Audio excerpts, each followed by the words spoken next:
This is mod 2 for triangle position into half moon.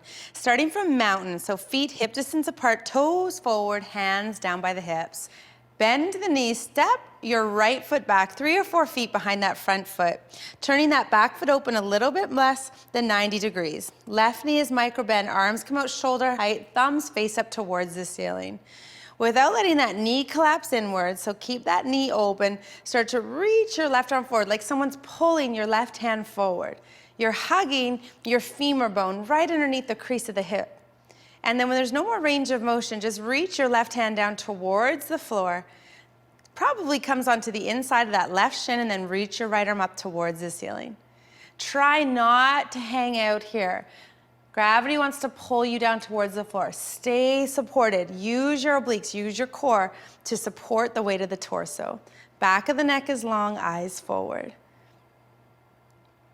To transition into the balance, look down at your left foot.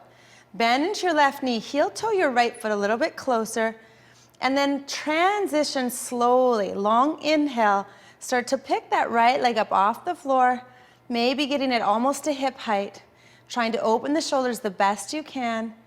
Good, staying here. Eventually, the gaze looks over towards the right. Breathe. To come out, bend your front knee. Step the right foot back into mountain position. Take an inhale, breathe. Big exhale.